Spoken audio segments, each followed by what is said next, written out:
Hashamar ka fuudhee jaalatamtootaaf kabajamtoota hordoftoota chaanaalii kootii akkam jirtu nagaa jirtu an nagaa kootii galata waaqayyoo isinillee baga nagaa taatanii har'as viidiyoo haaradhaan dhufee jira akka warraa bartan akka jaalatan abdiin qaba jechuudha.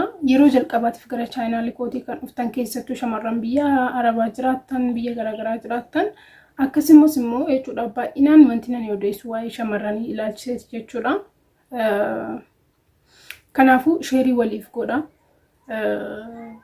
Yoo jaalatan laayikii godha, subscribe godha, viidiyoo kan ilaaltan taanaan jechuudha. Galatooma gara viidiyoo kee irratti yeroo darbu shamarreen takka gaafii na gaafattee turte koomentii as biratti arguu ni dandeessanii.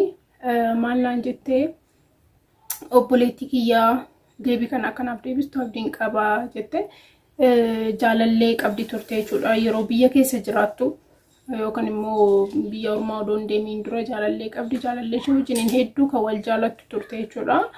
Ishiin illee akka jaalattu innis akka ishee jaalatu ergan biyya ormaa deeme illee akka na jaalatu natti himaa yeroo hundumaa jette. Namni immoo namoonni biraa immoo akka inni jaalallee biraa qabu nama biraa akka jaalatee jiru natti himanii maaliin godhaa jettee gaafii akkasii na gaafatte jechuudha. Kun gaafiin akkana haaraa miti anaaf jechuudha. Yookaan immoo mudannoon akkasii kan namoota hedduuti jechuudha. Namoota hedduu bira kan jiru waan ta'eef wanta akkas nama dhiphisu miti. Dursee namni kamiyyuu jechuudha yoo karoora mataa isaa qaba akka kiyyaatti akka ilaalcha kiyyaatitti jechuudha. Ani namni tokko jaalallee isaa yookaan immoo abbaa manaa isaa gatee odoo biraa deemuu baate natti tola. Anatti jechuudha. Ergan heerumeti abbaa manaa kee wajjin jiraachuun fedha jechuudha. Garuu immoo jiruun garamitti akka nama geessu jireenyi jechuudha. Garamitti akka nama geessu hin beeknu waan ta'eef karaa garaagaraa deemuu dandeenya. Akka fedhii keenyaatti namni kamiyyuu jaalatee biyya ofiitiin bahu nan beeka. Hojiidhaaf jijjiiramaaf jennee gara biyya ormaa deemnaa hundi keenyayyuu jechuudha. Gabaabumatti gara gaafii ishee deebisuutti akkuma duratti isiniin jedhamaadha. Namni tokko osoo jaalallee isaa wajjin yookiin immoo abbaan manaa isaa gatee deemuu baate yeroo hundumaa isa wajjin walii wajjin jiraatanii nama kamiyyuu fedhii qabu. Namni kamiyyuu hin gammada jechuudha jireenya gaarii ta'e jiraachaa. Osoo homaa dha'uu baatanii too maatii ofii wajjinis biyya ofii keessas bahuu baatanii bareedaa ture. Garuu akkuma isiniin jedhe carraan biddeenaaf jecha yookaan hojiidhaaf jecha garanaaf garas deemuun keenya baay'isee haamilee keenya cabsee waan baay'ee keenya nurraa fudhateera jechuun hin danda'amu. Umurii keenya nu jalaa fixa.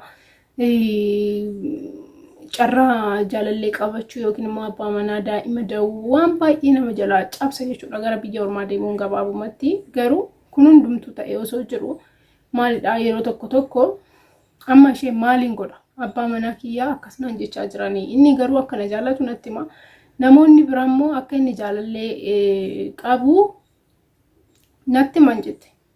Okay, namni akkasuma lafaa ka'ee soba jechuun sin ulfaata. Namni kamiyyuu immoo dhugaa dubbata. Namni hunduu dhugaa dubbata jedhaniis amanuun ni ulfaata. Kanaafuu maatii kee keessa ani akka gama kiyyaatti kun yaada kiyyaa isinillee koomentii irratti yaada keessan barreessaa akkama gootu intalli kun. Jaalalleen ishii baay'ee kan jaalatu tokko jira. Isheen illee hin jaalatti inni illee hin jaalata. Amma innis hin jaaladha jechaanii jira. Garuu namni yeroo biyyaa itti himan isheetti isheen jaalallee biraa qabatee jira jedhanii itti himan jechuudha. Kanaafuu amma intalli tun maal gochuudha kan qabu naan jette. Tokkoffaa seeraan jechuudha naamusaan amala aariitiin lolaatiin osoo hin taane gaafadhuun isin jedhanii isa jechuudha. Wanta akkasiin dhagaa jira dhugaadha moo soba jedhiitii sirriitti isa gaafadhu.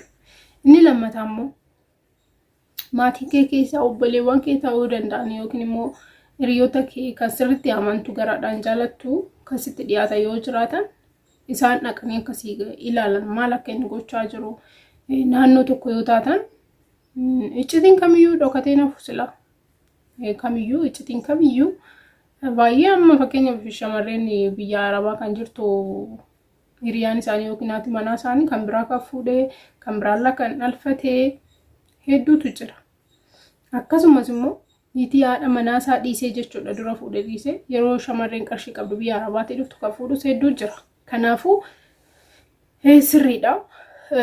Kuni haasofni isaanii kun sirriidha waan ta'eef isa dhiisisiin jechuun barbaadu yookiin immoo sobaa isaan hin dhagaysiin jechuus hin barbaadu. Tokkoffaa isa gaafatta. Inni lammataa immoo maal gochuudha kanatti qabdu maatii kee keessaa akkuma siin jedhee obboleewwan kee durbii kee maal kee si akka ilaalan akkasiif ilaalan akkasiif gaafatan namicha aa'oo yookiin abbaa manaa kee yookiin jaalallee kee kan akkasiif hordofanii too sitti himan goosisi. Kanarraa kanaaf maal gochuudha kan danda'amu.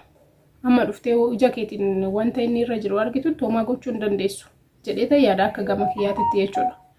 Inna dhugaan sin hin jedhaan baay'ee ulfaataadha. Keessattuu biyya keessatti abbaa manaa daa'ima ofii gatanii biyyaa ba'uun laphee tokkoon taatanii hojjetan yeroo hundumaayyuu yaadni isaanii si waliin jira. Sekondiidhaaf hin dagattan dhugaan sin hin jedhaan maalidha? Yeroo baay'ee jireenya boru wajjin deebiteetoo biyyatti deebiteetoo jiraattu yaadati kanatti hojjettu jechuudha guyyaa guutuu. Inna baay'isee ulfaata jedhee yaada. Inna waaqayyo dandeettii siif haa kennu, waaqayyo obsa siif haa kennu, waaqayyo abbaan manaa kee amanamaa kan si jaalatu dhugumaan akkuma afaan isaatti kan si jaalatu siif haa godhoomaa waan biraa wanti sinan siin jedhu hin jiru jechuudha. Maaliif namoota hedduurra waan naga'eedha amma kun. Namoota hedduurra jechuudha nama baay'eetu jira. Wanti mudannoo akkasii kan qaban jechuudha. Nama baay'eetu abbaan manaa kee fuudhinna eege yoo miidiyaa kanarra ooltu miidiyaa irratti immoo wanta ta'aa jiru beekuun nama hin dadhabsiisu jechuudha. Ifa waan ta'eef yeroo meeqaaf meeqa arginee jirra. Facebook irratti, TikTok irratti, YouTube irratti yeroo hundumaa wanta arginudha. Wanti amma ta'aa jiru kun akkasuma of hin dhiphisiisin jechuun barbaada. Odumayyuu jaalalleen kee kun nama biraa jaalate wanta haaraa sitti ta'etu sammuu kee of dhiphisuu akka hin qabne sitti barbaada asumaan jechuudha. Dhugaa fi soba ta'uusa akkuma sin jedhe dursa isa gaafadhu. Inni lammataa immoo namoonni fira kee ta'an akkasiif to'atan godhisan irraa kan hafe homaa gochuun hin danda'u. Yeroo tokko waan sin ajaa'ibu jechuudha. Hiriyoomti keessan yookiin firri keessan namumti sinitti inaafu tokko jechuudha yookiin immoo abbaa manaa keessirraa fudhachuu kan namni barbaadullee akkasitti soba akkasiitu akkanabbaree sitti himuu danda'a waan ta'eef parsantii 100 dhugaadha jettee amananii parsantii 100 immoo soba jetteetu hin fudhatiin jechuudha. Kanaafuu parsantii 50 irratti dhugaa ta'uu danda'a sobas ta'uu danda'a. Kanaafuu ati wanti ati gootu adda baafa tokkoffaan gaafachuudha lammaffaa immoo adda baafadhu siin jechuu barbaada. Isinillee yaada keessan yaada akkasii keessa dhiphina akkasii keessa kan jirtan yaada namoota hedduutu na gaafata gaafii akkasii duraan jechuudha.